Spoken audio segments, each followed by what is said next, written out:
the STUC and the STUC trade union history. I know you've been waiting a while, so I'm not going to speak much longer, but I'm going to bring in Ros Boyer, our General Secretary, first of all. And for those of you who know Ros, you'll understand that her commitment, dedication and drive to the trade union movement in Scotland is 110%. And I will sometimes wonder, without that drive and determination, if we would be here today, because it's taken some time to get the building moved.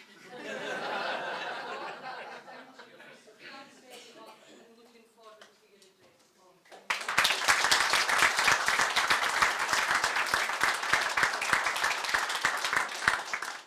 Thank you so much, Pauline, our new president for the STUC, and it's great to see all of you here this afternoon at finally the opening of our new building here in Bridgeton, and we're absolutely delighted to be here. And I'm also delighted to be joined by our top table today, or top panel today, by the First Minister Nicola Sturgeon and by Rosie Hampton, one of our youngest shop stewards in Scotland. And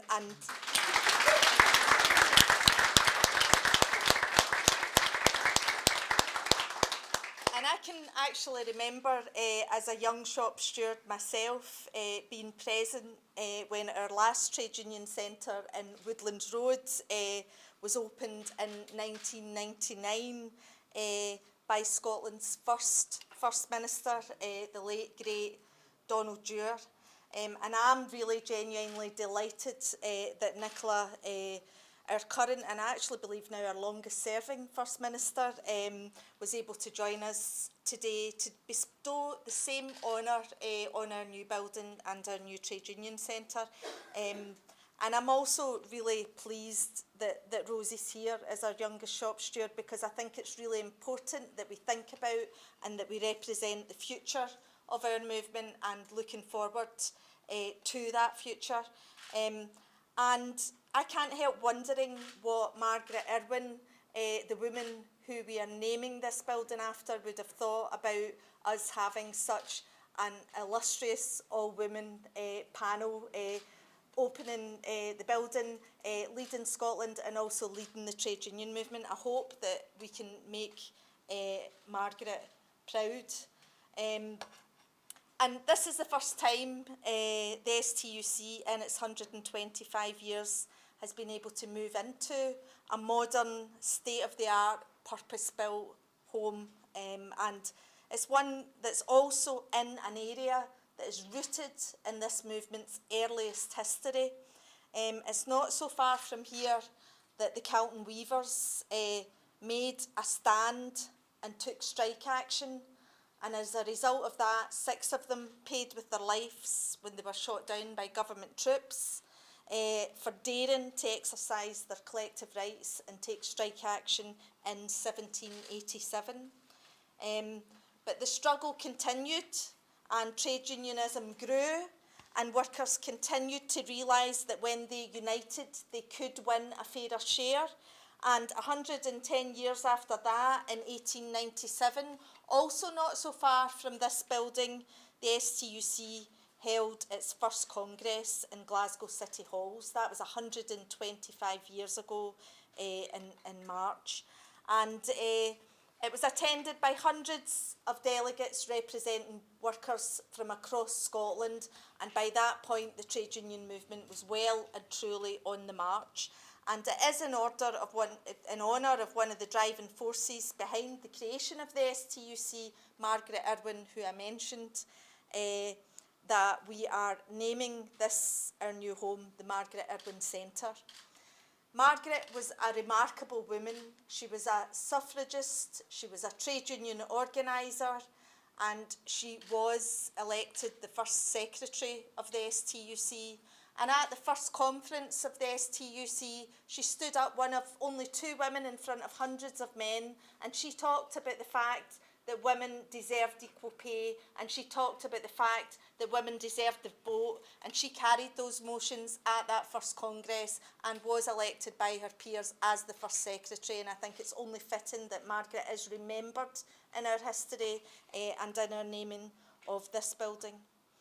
And thanks are due to lots of people for the fact that we've now finally arrived in this new purpose-built home for the STUC. I'd like to start by thanking my predecessor, the immediate past General Secretary Graham Smith, and his then Assistant General Secretary Yvonne Stewart for the early work that they did with Clyde Gateway to get this project off the ground and to secure the very welcome and ongoing support from both Clyde Gateway and from the Scottish Government that helped us to make our new building a reality.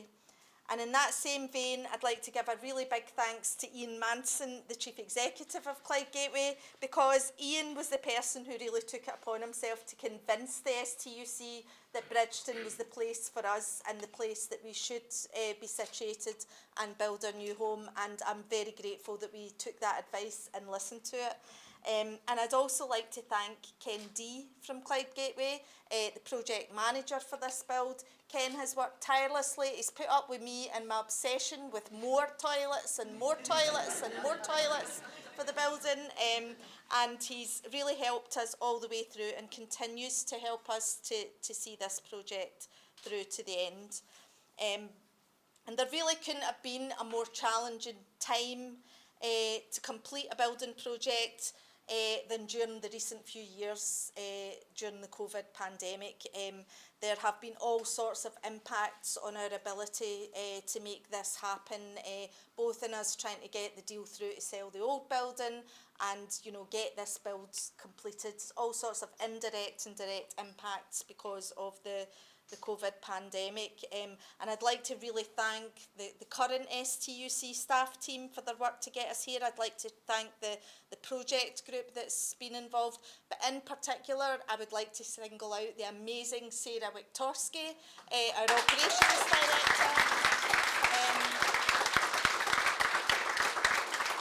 Sarah has worked tirelessly to bring this project to fruition and to make this building a reality, and I have no doubt that by the time we are moved in, this will be a fantastic fit for purpose centre for all of our staff and will fulfil all of our needs, and that is in no small part down to the hard work of Sarah. As we look back on 125 years of the STUC, there can be no doubt that from the UCS work-in, to the anti-poll tax movement, to the anti-apartheid movement here in Scotland, to the successful campaign for a Scottish Parliament, and on so many more other occasions, organised labour in Scotland has played a key role in changing the course of Scotland's history and improving the lives of ordinary working people for the better. Now, today we face huge challenges like delivering a real people-centred social and economic recovery from the coronavirus, delivering a just transition to a greener economy, protecting innocent people from the horrors of war and imperialism, and taking on the cost of living crisis. And we need to ensure that ordinary working people get a fair share of our country's wealth.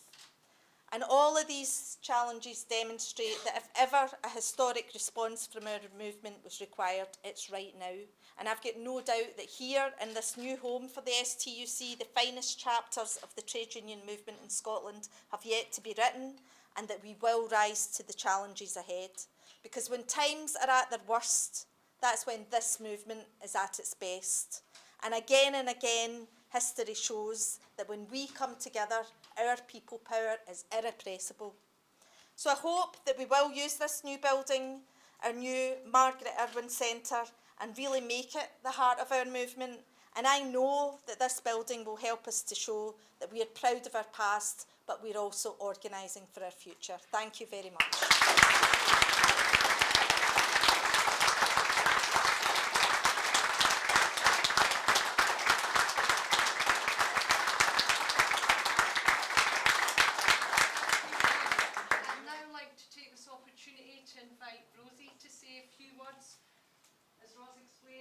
Felt it was important that we had one of our youth activists this evening because they're the future of the trade union movement. Rosie is an activist in the UCU union and has done a huge amount of work around campaigning on precarious work. So Rosie, thanks very much for coming this evening.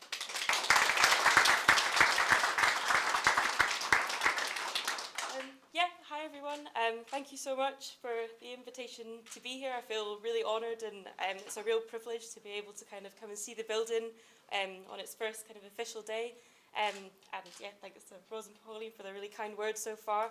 As I said, I am the GTA rep on the UCU Glasgow Branch Committee, so that's Graduate Teaching Assistants. So we're predominantly, but not exclusively, quite a young workforce, but generally what makes the GTA experience quite stark is how casualised and precarious it can be. So we're often kind of having these conversations about how to organise, and one of the things that comes up as kind of young trade unionists is, what are the kind of generational differences within the trade union movement? And often we hear, once upon a time, it was just second nature that everybody was in a union, everybody's mum, everybody's dad, grandparents. It was just taken for granted that union membership was just a given. We've maybe seen that slightly less with, say, younger generations, my generation, and to say that is a deliberate political choice of kind of anti-trade union legislation from Tory governments gone by and things like that.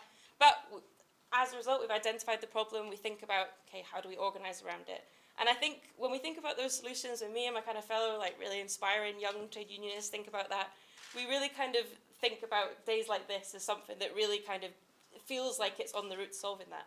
Because we see that young workers are more likely to be in kind of casualised, precarious work. So when you're moving on from job to job, you might also be moving on from union to union. So my contract ends in March. I don't know if I'll be able to stay working for the university. All of that kind of organising I will have done with UCU, that might just have to come to a close in March. But events like this and buildings like this and projects like Better Than Zero, Young Workers Projects, Unions into Schools, all of these different ways in which that we've been able to kind of draw links across different unions and just make those connections, especially after the pandemic. I feel like I have a pal in every union in Glasgow. I've been with some of the best comrades and kind of most inspiring young trade unionists, and I think it really helps for not only kind of being able to build on those organising reserves, but also just in terms of combating those feelings of isolation when you're in kind of really atomised, precarious work where you're not around the same people all the time, knowing that, okay, you might not have somebody in your workplace, but you can think about, reaching out via the STUC channels and the labour and trade union movement generally, which is just really great, and I think it helps build that solidarity that keeps us going. And generally, over the next wee while, we'll have plenty of opportunities to do this, particularly through struggle. I'm coming from a position where our union are currently in dispute. Some people might recognise we're kind of perpetually in dispute at the moment. And I know a lot of people in the room will be seeing the same things. There's a lot of kind of industrial action happening across Scotland right now. And I think it's not always easy. It can be really kind of tiring. But I think when we're already building and we're winning, one of the best kind of and most important offshoots of that is also kind of strengthening the collective and the labour movement at the same time. And it's what I think keeps us going really, and it keeps the kind of young team coming in as well, and it feels really great. Solidarity to anyone who's in dispute, who's balloting for dispute, and thank you so much for inviting me. I feel very privileged.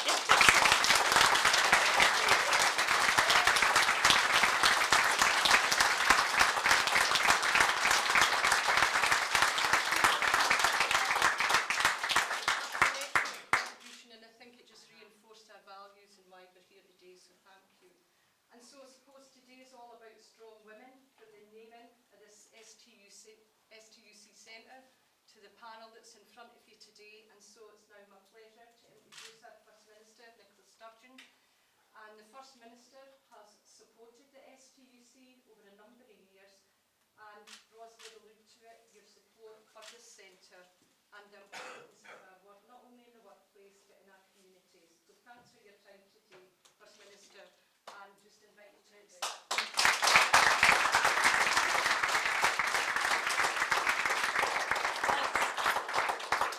Thanks very much, Pauline. Thanks to Ros for your remarks, and well done for the perseverance. And I'm sure the the constant inspiration you've given to the team behind this building. So congratulations on its completion, and thanks to you, Rosie. I can't quite see you from but it's really brilliant, and it's really uplifting to see and hear not just the next generation of trade unionists, but the next generation of female trade unionists, and to hear that compelling case for the vital importance of organising and of trade union activity. So thank you for sharing those words with us, and can I say it's a privilege to share a platform with all three of the women you see before you. It's a real pleasure to be here today. It's a pleasure to be here in Bridgeton, and actually a particular pleasure to be on this particular street in Bridgeton, because just across the road from here, of course, is the Glasgow Women's Library, which I have to say is one of my favourite places in the entire city.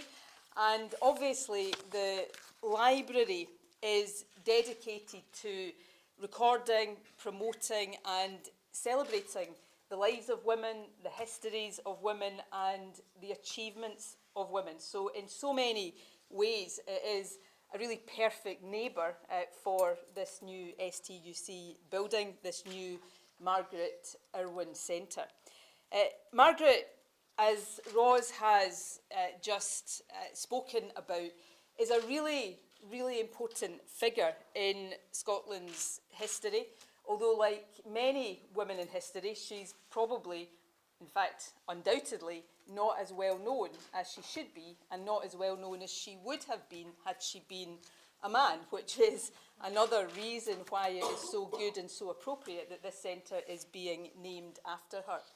But Margaret, of course, was both a trade union organiser, the STUC's very first secretary, but also a campaigner for women's suffrage.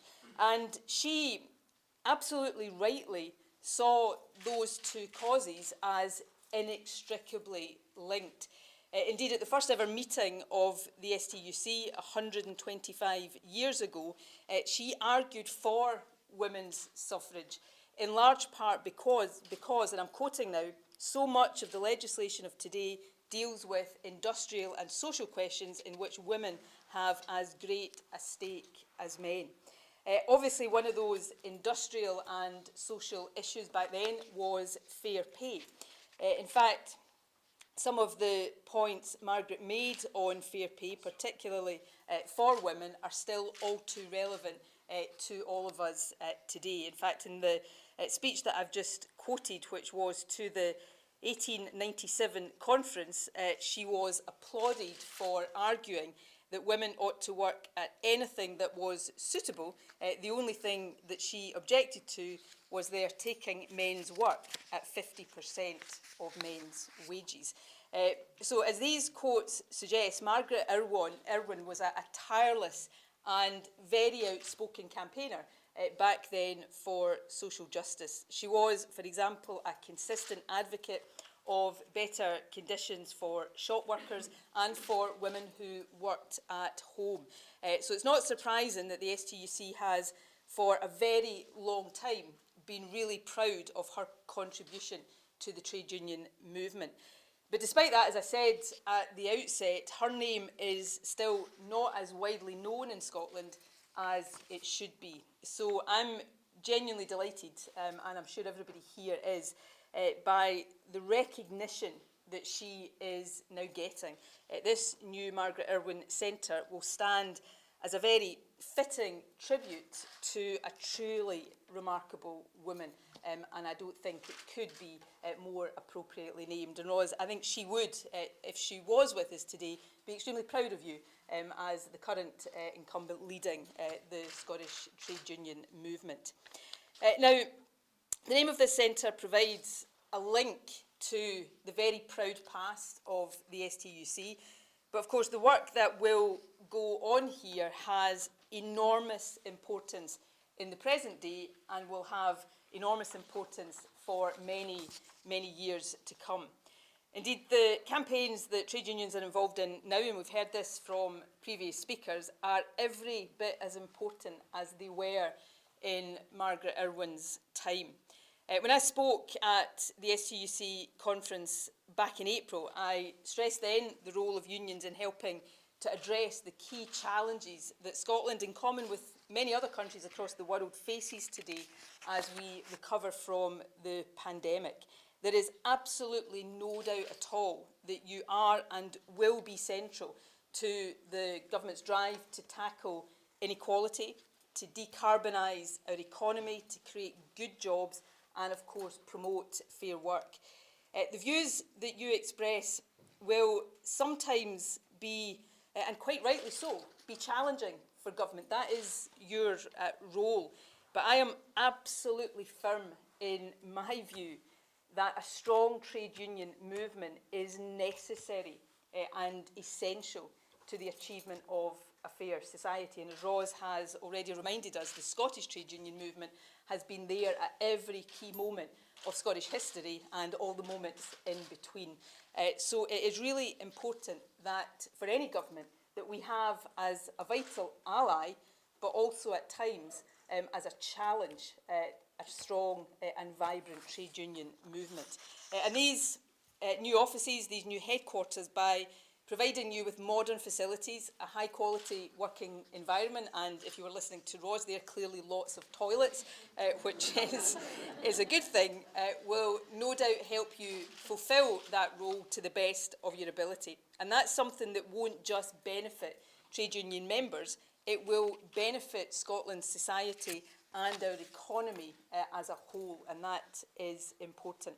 Now, the final point I want to make today, which I think is worth making about this move, relates to the impact that the location of the STUC here will have on the surrounding community. As Ros has already said, this is a really historically appropriate location for the STUC. Ros has already referred, for example, to the Carlton Weavers. But in addition to the historic importance and significance of this location, there's no doubt that the STUC's presence here will contribute significantly to the wider revival and regeneration that we are seeing in this part of the city. Indeed, that is one of the key reasons that the Scottish Government, through the Clyde Gateway project, has provided support for this move. The fact that more people will be working in the area will, of course, help the local community and the local economy here. In addition, I know that you're determined to establish really strong links with the local community here, for example, through the Unions in Schools programme, and that will also bring really important benefits to the area. And of course, the presence here of such a well-known and valued national organisation also sends a really important signal. It helps to highlight the fact that the East End of Glasgow is a fantastic place to live and work. And of course, I say that as the MSP for the south side of Glasgow, which is also a fantastic place to live and to work. But the STUC isn't the only major organisation to be based here. I've already mentioned the Women's Library across the road, but we also see the Glasgow Centre for Population Health and the Glasgow University Social Research Hub also based nearby. So Bridgeton is gaining a reputation already as a good base for arts, academia and campaigning organisations. But I don't think there's any doubt that the STUC's move here is particularly significant. It will make a lasting difference to the wider regeneration of Clyde Gateway. So this is a really important day for the STUC, but it is also, I think, a really important day for Bridgeton and for the East End of Glasgow. So for all these reasons, I'm really delighted to be here with you today. Thank you for doing me the honour of inviting me to open this new centre today. There is no doubt these new offices provide a very worthy and undoubtedly overdue tribute to a remarkable woman, Margaret Irwin. They will bring lasting benefits to Bridgeton and the East End, but above all, they provide Scotland's trade union movement with the modern headquarters that you need as you continue to take the lead role that the STUC has always taken in tackling inequality and building a fairer future for everyone in Scotland. So my congratulations to you on this massive achievement, and I will simply end by wishing you every success in your new home in the months and indeed the years to come. Thank you very much indeed.